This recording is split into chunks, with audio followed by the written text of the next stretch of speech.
Pernambucana, cana, caiana. Estamos na nossa capital pernambucana. Estamos em Recife, diante do antigo palacete do Barão de Beberibe, e que hoje é o Museu do Estado. Vem embarcar em mais uma história com o canal na Rota dos Antigos Casarões. É uma construção neoclássica e possui um rico, digamos assim, detalhes na sua fachada, né? A começar pela escadaria, né? Com os vasos em mármore. No alpendre encontramos algumas musas em mármore. A fachada, ela possui cartela, né? Com detalhes fitomórficos. As bandeiras das portas em ferro trabalhado. O guarda-corpo também em ferro. E é um local muito bonito a ser visitado aqui na cidade do Recife. Dessas peças aqui, representando as musas, não podemos esquecer da, digamos assim, inesquecível Fundição Valdosne. Era uma empresa que surgida na França, né? E André era o seu proprietário. Ele pediu ao rei da França na época, isso no século XIX, e foi autorizado a explorar uma determinada região que ninguém dava muito valor. Mas como tinha questão de muito ferro no subsolo, ele teve uma boa ideia e transformou aquele local em uma grande empresa. Por que, digamos assim, uma grande empresa? Era comum o uso do mármore ou do bronze para a questão de estátuas, obras de arte, ligada a estátuas. Porém, ele foi pioneiro nessa técnica do uso do ferro. Além de ser um custo menor, favoreceu a muitos artistas, escultores, e o Recife e o Brasil é um dos locais que possui ainda muitas obras dessa fundição. Então temos aqui o detalhe, né? Fundição Valdosne, e é um animal mitológico, um grifo, que simboliza cabeça de águia com a visão futurista. É um leão alado, uma parte, e complementando o corpo, serpente. Temos também algumas estátuas aqui dessa Fundição Valdosne de grande valor para a nossa arquitetura. Temos essas duas damas, né, que são também, funcionam como postes. Era comum na Revolução Industrial, o uso do ferro também contribuiu para que essa técnica fosse mais expandida, como o gradil, né, que cerca aqui a construção. E um detalhe são estes dois soldados de infantaria francesa na Argélia, tá certo? Que inclusive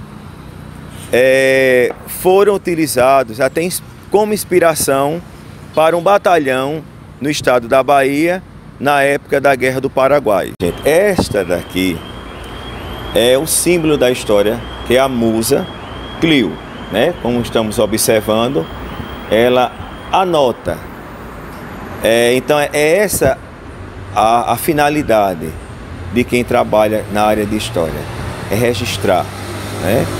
Ter esse cuidado em imortalizar documentos, fatos do cotidiano.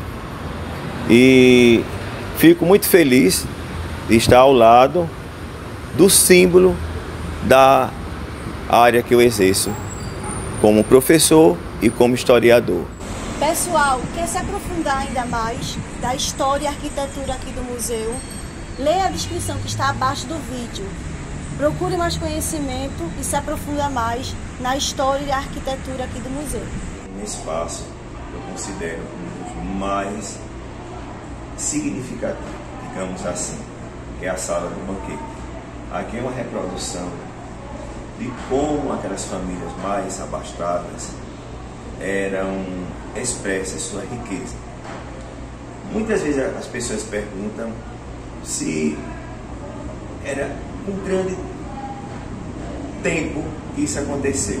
Na realidade, foi praticamente em meados do século XIX que essa forma que vocês estão vendo começou a ser mais habitual no dia a dia dessas famílias ricas.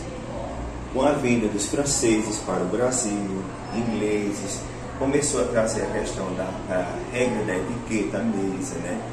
O uso dos talheres, do serviço de mesa, até mesmo das toalhas.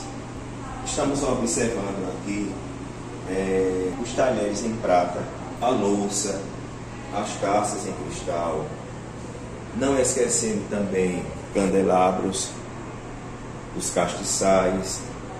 Lembrando que naquela época ainda era utilizado a luz de vela, ou lamparina, o candeeiro e até mesmo a riqueza do lustre em cristal legítimo. A altura do espaldar da cadeira, né? Se você observar a cabeceira da mesa, né, como é popularmente conhecida, ficava os anfitriões e a posição, né, digamos assim, dos convidados, né, os comensais, muitas vezes quando era alguém que ele ia dar mais um destaque, até mesmo para conversar algo mais em particular, ele direcionava mais próximo a ele. E o convidado que ocupasse a posição direita teria mais destaque no cenário. Então, dessa forma, com essa etiqueta, essa formalidade, né, da sociedade da época, que exercia o seu poderio. Mais um cômodo onde está exposto peças de louças e porcelanas. E ovalina. Para você ter que se deliciar, né, conhecer um pouco a história e observar. É tipo uma viagem virtual, né? Conhecendo virtualmente o Museu do Estado de Pernambuco. Mas eu também digo que vocês vão aqui visitar esse lindo patrimônio, né, do nosso estado, tão rico, né, em arquitetura e história e objetos. Eu estou apaixonada por aqui, gente. Muito bonito. Foi uma justa homenagem, né, esse espaço aqui ao doutor Roque Brito Alves, né, uma pessoa ligada à formação jurídica e também acadêmica, e ele fez também uma doação ao Museu do Estado dessas peças valiosíssimas, né, como estamos vendo aqui, a questão também de alguns pratos brazonados, outros com monograma, que pertenceram a barões, viscondes, condes. Também tem a questão do jarro. Muitas vezes as pessoas perguntam se às vezes é utilizado ouro na pintura. E realmente, muitas vezes era utilizado o ouro para esse efeito. Por isso que o valor da peça está ficando muito mais rico. Outra observação também é a questão das cenas com casais, com roupas de acordo com a moda europeia. Às vezes uma cena de caça, até de namoro, né? A corte do homem cortejando a dama. E esse espaço aqui é muito significativo. Vale a pena você conhecer o Museu do Estado de Pernambuco. Louças e porcelana do século XIX. Não só tem louças e porcelana, não. Eu vi na Lyon uma coleçãozinha de leite do século XIX. Me chamou muita atenção. E vamos conhecer um pouco como é sobre a história das louças e porcelanas. Essa é a parte oriental, professor. Isso mesmo. Estamos aqui na parte destinada à homenagem ao Oriente, né? E sabemos que a porcelana, por ser de origem oriental, em especial a China, foi levada à Europa, segundo os historiadores, por Marco Polo. Caiu na graça dos europeus, então, com uma das formas de haver essa questão do período das grandes navegações, né, Luiz? A ligação entre Europa e Ásia, em especial destaque ao Oriente. E, mais uma vez, né, de acordo aqui com o livro do André Luiz, ele se aprofunda muito, né, no estudo da porcelana, em especial a porcelana que foi utilizada pela família imperial brasileira. Não podemos esquecer essa ligação também do Brasil devido à companhia das Índias Orientais, né, oriental.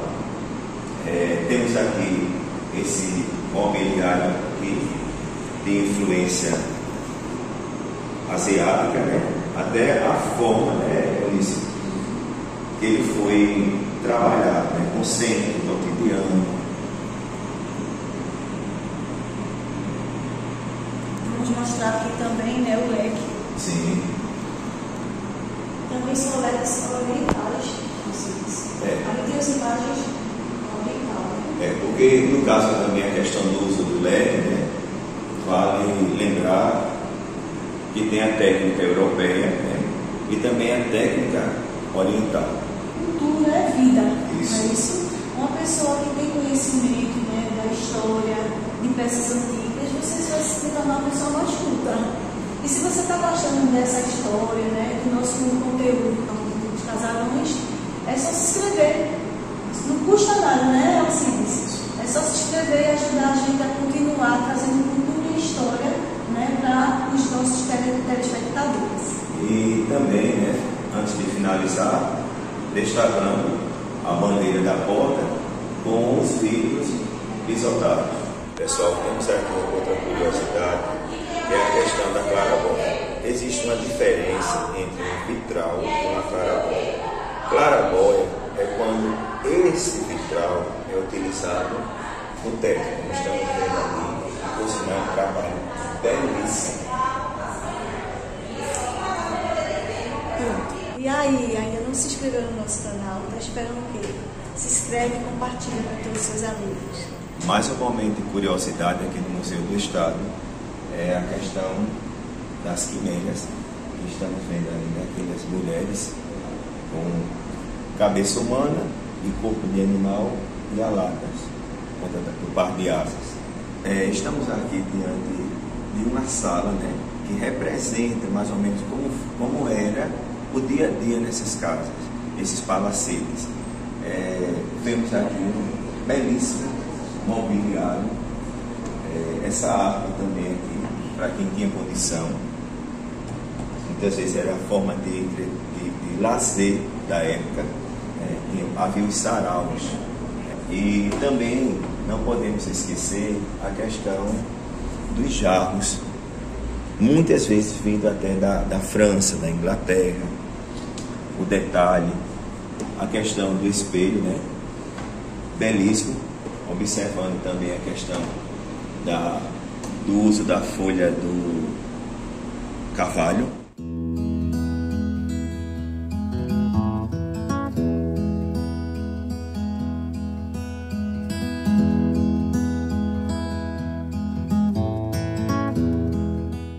Olha, se vocês observarem o detalhe dessa mesa, vocês estão notando que ela é só lisinha, tem esse detalhe aqui, essa escadalhura. Era justamente para evitar que formigas subissem, para colocar água e evitar. Outra coisa também, a questão do poder, né, Raquel? Estão observando os pés, o que é que tem aí? A figura. Essa pata de leão. Leão é símbolo de quê? Tem força, poder. Então, é uma forma de ostentar, né, Raquel? Na parte do interior, principalmente na nossa região, e o Recife, que também tem um lado açucareiro, né? Muitos bairros do Recife surgiram de engenhos. Também tem a questão do poder do senhor patriarcal, do senhor de engenho. Então, era essa forma que eles procuravam. A técnica da fotografia, mas era uma forma de exercer o poder também da pintura.